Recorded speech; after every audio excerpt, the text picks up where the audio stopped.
हर कोई बताता है कि आपको इन्वेस्टमेंट करना कहाँ चाहिए, इन्वेस्टमेंट की इंपॉर्टेंस तक बता देते हैं, लेकिन आपको ये नहीं पता चल पाता कि इन्वेस्टमेंट करें कैसे। आज मैं आपको एक ऐसी स्ट्रैटेजी बताने वाली हूँ जिससे आप इन्वेस्टमेंट तो करोगे ही, साथ में आपका रिस्क काफी कम हो जाएगा। आपको कोई ज्यादा मैनेजमेंट फी देने की जरूरत नहीं है, आप खुद भी मैनेज कर सकते हैं। आपको क्या करना है, थोड़ी सी रिसर्च करनी है और अपने आप इन्वेस्टमेंट आप प्रोसेस कर सकते हो। अब आप बोल रहे होगे कि स्ट्रैटेजी का नाम क्या है, ये तो बताऊं, मैं बताती हूँ। स्ट्रैटेजी का नाम है कॉफी कैन इन्वेस्टिंग। आप बोलोगे कि मैंने तो इसके बारे में बुक भी पढ़ी है, बिल्कुल सही, इसके बारे में बुक भी आई थी जिसमें सारी स्ट्रैटेजी एक्सप्लेन्ड है। लेकिन अगर किसी को बुक पढ़ना नहीं पसंद, कोई बात नहीं, मैं आपको इजी वर्ड्स में ये पूरी स्ट्रैटेजी समझा देती हूँ कि ये स्ट्रैटेजी होती कैसे, आपको कैसे इन्वेस्टमेंट करना है और आपको कैसे स्टॉक्स चूज करने चाहिए इन्वेस्टमेंट करने के लिए। तो चलिए स्टार्ट करते हैं। सबसे पहले कॉफी कैन इन्वेस्टिंग का मतलब क्या होता है। कॉफी कैन इन्वेस्टिंग का मतलब होता है बाय एंड फॉरगेट। अब आप बोलोगे कि इसका नाम कॉफी कैन इन्वेस्टिंग कैसे पड़ा, मैं आपको बताती हूँ। 1984 में रॉबर्ट जी किर्बी ने टर्म निकाला था जिसका नाम है कॉफी कैन इन्वेस्टिंग। अब क्यों निकाला था मैं बताती हूँ। ओल्ड वेस्टर्न अमेरिका में जब कोई भी बैंकिंग सिस्टम नहीं थी तो लोग क्या करते थे, कॉफी के कैंस में अपना जितना भी सामान होता था वो भरकर रख देते थे और उसको निकालते थे कई 10 साल बाद, 12 साल बाद, जब उनको सामान की जरूरत है। तो ये होता था एक इन्वेस्टमेंट का तरीका, जब वो अपना सामान सारा रख देते थे, उसके बाद कई साल बाद उसको निकाल रहे हैं जब उनको उसकी जरूरत है, तो वो रख कर भूल जाते थे। इस स्ट्रैटेजी का नाम दिया गया कॉफी कैन इन्वेस्टिंग। अब इस स्ट्रैटेजी को एक बार एग्जाम्पल के थ्रू समझ लेते हैं। मान लीजिए एक एडवाइजरी कंपनी में एक ब्रदर और सिस्टर दोनों ने अपना अकाउंट ओपन कराया और स्टॉक्स में इन्वेस्ट करना स्टार्ट कर दिया। अब एडवाइजरी कंपनी क्या करती है, हर बार स्टॉक्स को स्टडी करती है और उसके अकॉर्डिंग सबको बताती है कि स्टॉक्स खरीदने चाहिए या फिर बेचने चाहिए। तो ब्रदर एंड सिस्टर ने क्या किया, ब्रदर क्या कहता है, वो जितनी भी इन्वेस्टमेंट करेगा वो कंपनी के अकॉर्डिंग चलेगा और जो मैंने स्टॉक्स ऑलरेडी खरीद रखे हैं वो अब मैं बाय और सेल नहीं करूंगा, वो जैसे हैं वो वैसे ही रहेंगे। जो भी एडवाइजरी कंपनी बताती है कि जैसे स्टॉक्स लेने हैं, बाय करने हैं, सेल करने हैं, वो मैं करूंगा अपने सिस्टर के अकाउंट से। इसी तरीके से चलता रहा और जब 10 साल बाद उसके रिटर्न्स कंपेयर किए गए तो सिस्टर के जो रिटर्न्स थे वो काफी ज्यादा कम थे और ब्रदर के जो रिटर्न्स थे जिसमें उन्होंने इन्वेस्ट करके छोड़ दिया था, स्टॉक्स लेके छोड़ दिया था, वहां के रिटर्न्स काफी ज्यादा हाई थे। अब आप सोच रहे होंगे कि एडवाइजरी कंपनी खराब थी, ऐसा नहीं था। एडवाइजरी कंपनी भी काफी अच्छी थी क्योंकि छोटी मोटी कंपनीज में अगर हम इन्वेस्टमेंट करते हैं तो रिस्क तो रहता ही है, लेकिन एडवाइजरी कंपनी भी अच्छी थी, कोई छोटी मोटी एडवाइजरी कंपनी नहीं थी।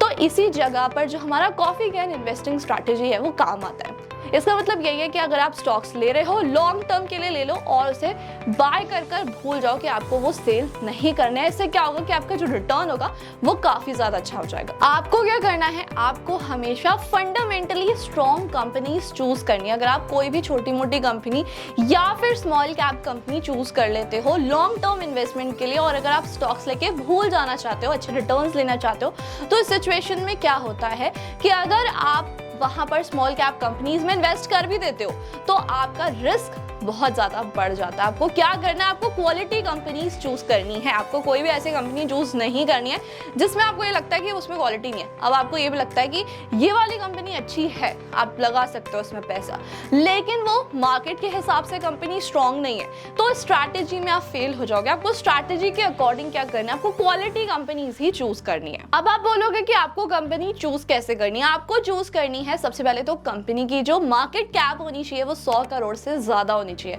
मैं तो ये बोलूंगी कि 500 करोड़ तक होनी चाहिए, लेकिन अगर आपको ऐसा लगता है कि कंपनी अच्छी है, 100 करोड़ तक है, तो आप आराम से उसमें इन्वेस्टमेंट कर सकते हो। लेकिन 100 करोड़ से नीचे वाली मार्केट कैप कंपनीज में आपको इन्वेस्टमेंट नहीं करना चाहिए क्योंकि उसमें आपका जो रिटर्न होता है वो रिस्की हो जाता है। अब नेक्स्ट पॉइंट पर आते हैं। अब उस कंपनी का जो ROC ही है वो 15% से ज्यादा होना चाहिए। अब जैसे कि आपको पता है कि मार्केट में महंगाई भी बढ़ती जा रही है और हमारी इकोनॉमी भी साथ में इंक्रीज हो रही है, तो हम इतना तो एक्सपेक्ट कर सकते हैं अगर कंपनी बहुत ज्यादा फंडामेंटली स्ट्रांग है तो वो 10% से हर साल इंक्रीज होगी। तो अगर आपकी कंपनी जिसमें भी आप इन्वेस्टमेंट कर रहे हो वो 10% से भी इंक्रीज नहीं हो रही, यहाँ तक कि वो कमा ही नहीं पा रही, तो आपको रिटर्न कैसे देगी। तो आपको सबसे पहले तो यही देखना है कि जो कंपनी में आप इन्वेस्टमेंट करने जा रहे हो, जिसके आप स्टॉक्स ले रहे हो, वो 10% से इंक्रीमेंट करता है हर साल या फिर नहीं। क्योंकि अगर वो 10% कमा रहा है या फिर 15% कमा रहा है तभी वो आपको 10 से 15% तक का रिटर्न देगा।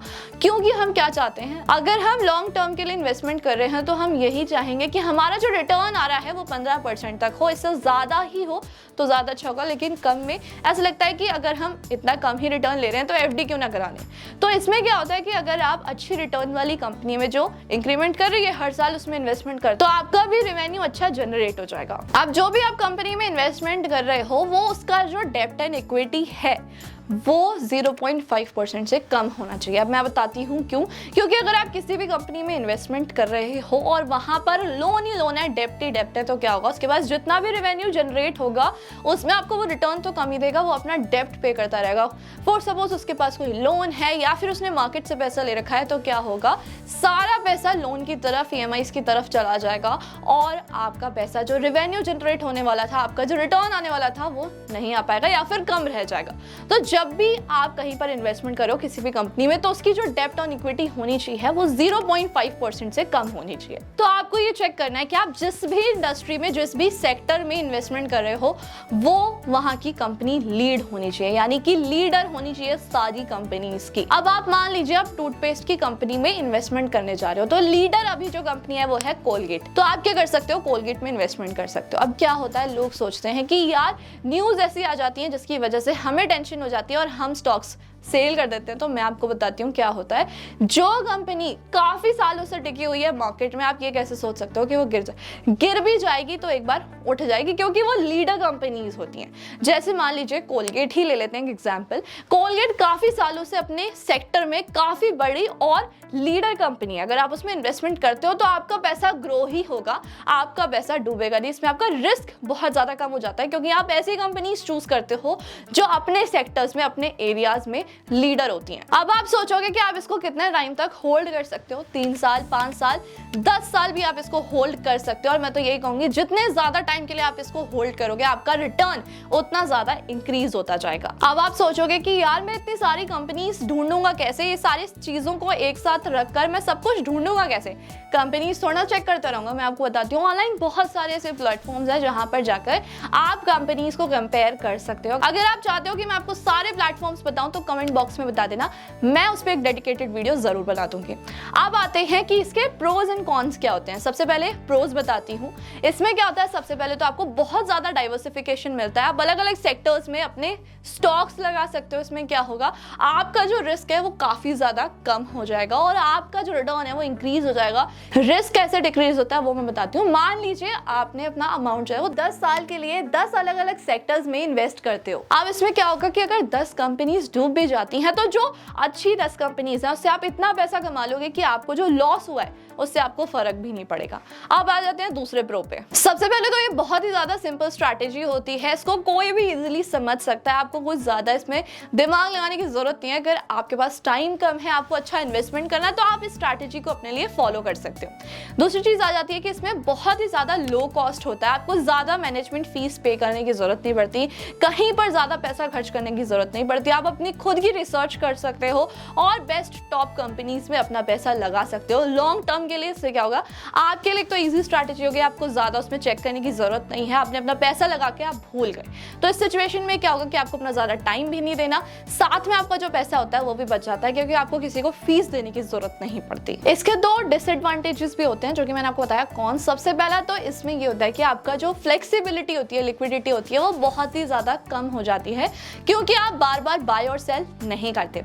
दूसरा ये होता है कि अगर आप नए स्टॉक्स में इन्वेस्ट करना चाह रहे हो या फिर डाइवर्सिफिकेशन चाह रहे हो तो वो आपको नहीं मिल पाता। डाइवर्सिफिकेशन आपको इसमें कैसे मिलता है, आप बहुत सारे स्टॉक्स में इन्वेस्ट कर सकते हो।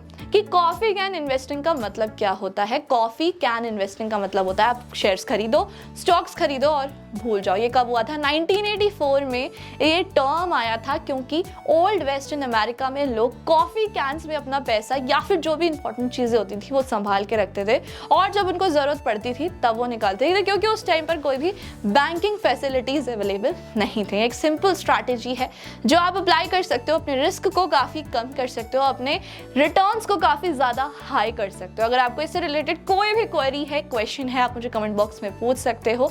साथ में आपको ये स्ट्रैटेजी कैसी लगी मुझे ये भी बता देना। और एक चीज बता देती हूँ कि इन्वेस्टमेंट करना बहुत ज्यादा जरूरी होता है, तो अगर आपने इन्वेस्टमेंट स्टार्ट नहीं की है तो अभी से करो, और अगर आपको इन्वेस्टमेंट स्टार्ट करनी है तो आपको डीमैट अकाउंट का लिंक हमारे डिस्क्रिप्शन बॉक्स में मिल जाएगा, जल्दी से जाके चेकआउट कर लो। हमारे चैनल को सब्सक्राइब करना बिल्कुल मत भूलना। ऐसे ही इंटरेस्टिंग वीडियोस के लिए बेल आइकन को प्रेस कर देना।